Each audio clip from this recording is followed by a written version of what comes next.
éoliennes et des méthodes renouvelables de production d'électricité. Mais aujourd'hui, aux informations, ils ont parlé de l'augmentation dans le monde du charbon pour la production d'électricité qui va probablement encore augmenter encore quelques années.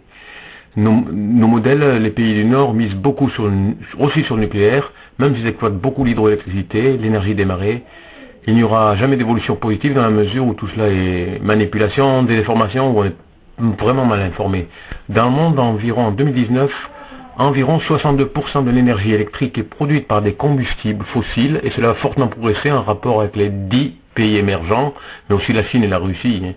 Sur un autre site, j'ai trouvé beaucoup moins que 62%, mais par comparaison, 62% est plus crédible. Je ne cherche pas la véracité des chiffres, je m'amuse à faire une comparaison par rapport à ce qu'on nous dit, qu'on nous mène en bateau. Moi, j'ai toujours jardiné en produits chimiques, je crois moins au naturel avec toutes ces histoires qu'il y a 30 ans en arrière. Je ne crois pas que l'on va dans le sens de moins polluer, bien au contraire, par moins polluer, j'entends respecter la planète.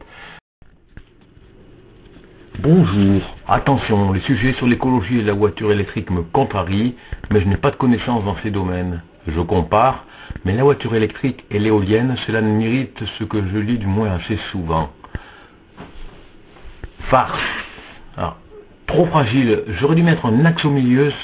Cette petite dynamo produira bientôt une importante quantité de courant, 10 000 volts pour un ampérage de 0,0000, etc. 1 ampère. Bon, cela ne marche pas encore, il y a quelque chose qui cloche là-dedans, j'y retourne immédiatement, tel Boris Vian dans la Java des bombes atomiques.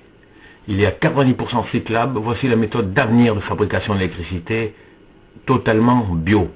Pour quelle raison dans les sujets critiques des éoliennes, on n'avance jamais sa méthode de fixation au sol? Respectez bien les panneaux de mise en garde proches des barrages, ils sont toujours bien en vue. C'est pour la sécurité. Ce serait toujours le sujet jardinage bio qui m'intéresse, mais ayant assisté au montage, fabriquer et monter sur place une éolienne Pigot, j'ai de grandes inquiétudes quand on voit un sujet, les voitures électriques, à supposer que la voiture électrique puisse avoir un intérêt. Rappelons un principe de base, on ne va pas revenir 50 ans en arrière. Il n'y a pas une énergie qui est la solution, peut-on utiliser vraiment toutes les sortes d'énergie? On présente systématiquement la voiture électrique, sinon comme la panacée, au moins en bonne place dans le futur. Avec les langues, on va parler du recyclage, qui à l'heure actuelle termine toujours très loin d'ici pour une partie. Combien de personnes savent qu'une bonne partie de la pollution, c'est la fabrication des produits? Est-ce que tout le monde connaît le sujet qui va avec la voiture électrique? La majorité de l'électricité est nucléaire, 70%, à peu près le chiffre officiel. Sur les sujets voitures électriques de partout, se pose-t-on les bonnes questions? Maintenant, il faudrait savoir d'où vient l'électricité. Peut-être importé, mais aussi exporté aussi. Sur du net, comparer le réseau RTE ou autre uniquement pour donner une idée d'électricité, vieille référence. Ce n'est pas important, mais pour les plus récents, je ne trouve pas de source à comparer. Pour 2019, la consommation nette est 737 térawattheures, en baisse de 2% par rapport à 2018. En 2019, le nucléaire a produit 70,6% de l'électricité selon le bilan. Bilan électrique 2019 RTE. RTE, c'est la référence. Février 2020. Hydraulique 11,2%. L'éolien 6,3%. Le solaire 2,2%. Et plusieurs ressources où c'est peu important. Pour l'année en cours, il est plus ou moins prévu 500 tétrawatts de consommation heure. Donc encore une baisse. Bien entendu, une éolienne terrestre égale 1500 tonnes de béton armé en dessous du sol, et c'est pour très longtemps, en 2021. L'éolien passerait les 7% et le solaire a progressé aussi. En 2022, estimation donc 500 térawattheures, ce sont des comparaisons. Il y a eu une baisse en 2021, ce n'est donc pas très fiable. Mais sur cette référence, j'ai recherché sur le web et on a trouvé plusieurs estimations. Si l'on devait fabriquer l'électricité à partir d'éoliennes, selon des sites différents, soit 55 000 éoliennes, soit 140 000 éoliennes que l'on implante sur des sites touristiques, souvent dans les villages couramment. Elles font couramment 2 MW. Et dans les fermes éoliennes, cela peut être porté à, semble-t-il, 20 MW sur le deuxième chiffre cité. Et un peu plus sur celles qui sont sur mer, certaines centrales sur mer. Ces éoliennes terrestres, elles représenteraient, si on faisait toute l'électricité avec des éoliennes, sur 25 000 km² de surface, à peu près. La moitié de la surface d'un département moyen, enfin, cela ferait. Sachant que pour les petites éoliennes en dessous, sur le site, il affichait 1500 tonnes de béton armé. Et ce matériel est donc à prévoir pour 5000 ans dans le sol, hein, puisqu'il faut des très gros moyens pour l'enlever après, hein, le béton armé. Pour les grosses éoliennes, je n'ai pas de référence de ce qu'il y a en dessous. Bon, le but, de toute façon, n'est pas que ce soit juste. Alors, une petite idée, le kilowatt égale 1000 watts. Sur les valeurs, le mégawatt égale 1 million de watts, le gigawatt 10 puissance 9, le tétrawatt 10 puissance 12, c'est-à-dire ça fait 1 puis 12 0.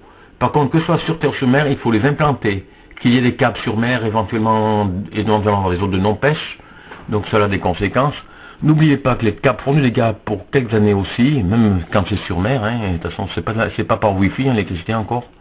Peut-être ça arrivera, mais mes sources ne sont qu'indications, car ce sont des comparaisons.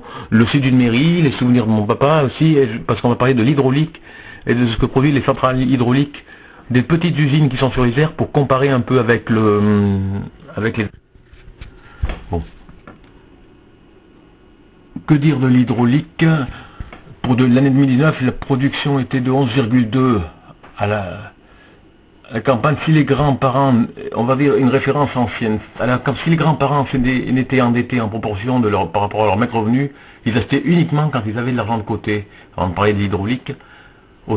Aujourd'hui, il faut consommer juste ce dont on a besoin, par conséquent, un peu sur le même principe. Les villages aux villes qui raccourcissent en éclairage public, ça peut être une solution. Par mon exemple, les mairies des petites villes comme le nôtre payent à peu près 10 000 € par entreprise d'électricité, hein, pour faire poser les décorations lumineuses de Noël qui sont de moins en moins belles. Ça, c'est du vent, il y a des économies à faire là. Il y a sans doute dans d'autres domaines où il y a plein d'économies à faire. L'énergie, le principe, il ne faut pas la gaspiller. Il ne faut pas dire on va fabriquer ça, on va créer des éoliennes, on va créer ci. Il faut l'économiser là où elle est possible d'économiser, ne pas la gaspiller. Par exemple pour les voitures, hein, le carburant, ça sert à rien d'avoir des gros cylindrés, ça n'a aucun intérêt. Pourtant on pousse en ce moment à avoir des gros cylindrés, je suis désolé, ça colle pas. Bon, donc je disais ça, faire durer les voitures comme dans mes précédents essais vidéo. Celui-là ne sera pas encore tout à fait au point, surtout que j'ai du mal à parler régulièrement. Favoriser les transports en commun tout en tenant compte de la sécurité. Cela n'a rien à voir avec l'énergie, la sécurité, mais par contre... Si on parle trop de tapes dans les banlieues de Paris, dans les grandes villes, les gens ils cherchent à éviter les transports en commun aussi pour ces raisons. Donc ça sous-entend tout l'autour qu'il faut. Mais ça demande à être une politique un peu plus générale que l'énergie, bien sûr. On prend un exemple un peu faux pour l'énergie. Depuis que les télécoms devaient être concurrentiels, il y a un grand nombre d'endroits où les bouts de poteaux cassés pendent au fil. C'est le monde à l'envers, voilà, carrément. Donc avec la concurrence, il se passe la même chose pour l'ancien EDF.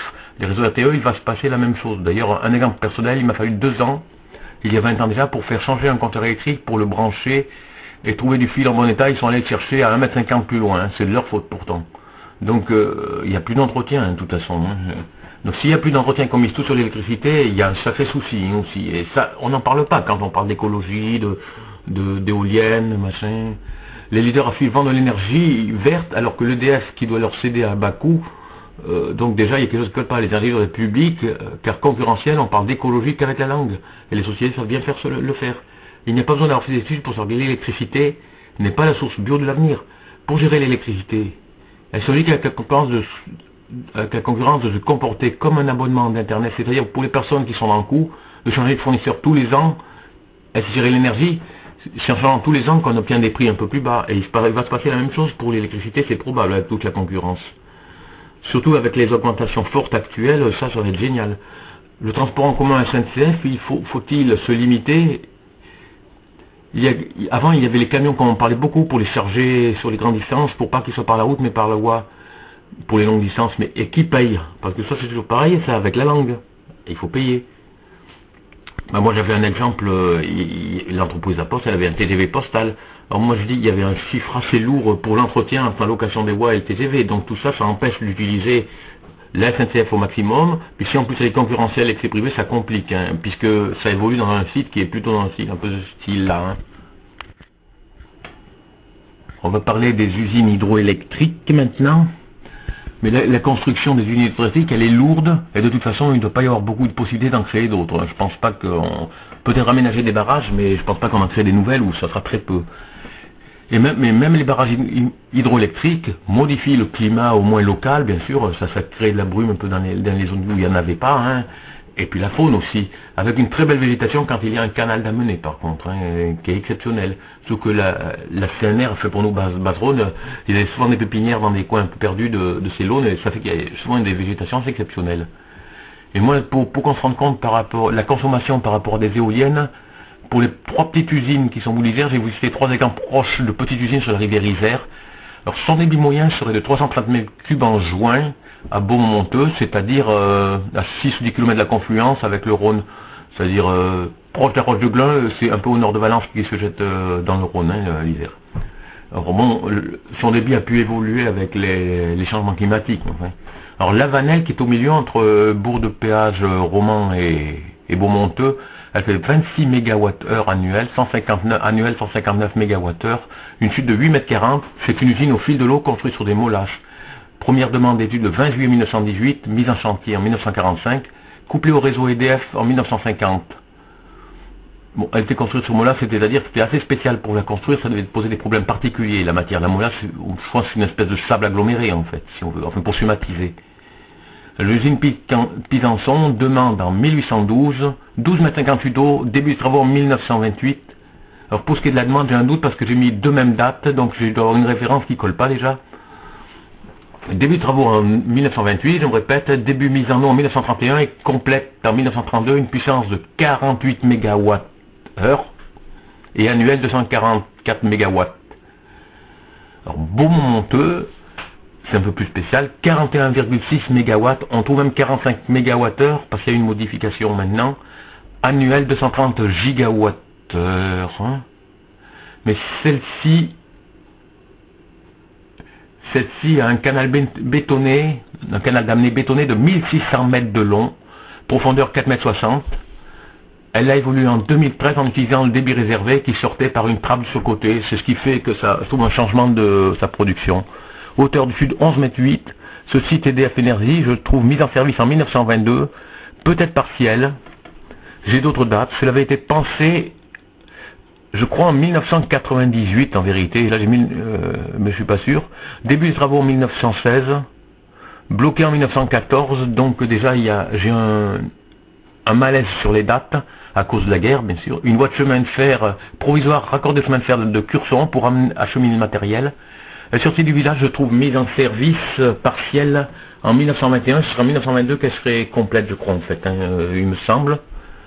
Voilà, c'était un petit essai à propos des usines. Alors bon, je précise toujours que moi, j'ai aucune compétence dans ces domaines-là. Moi, je me contente de comparer. C'est pour ça que c'est des chiffres que je compare sur plusieurs sites net. Bon.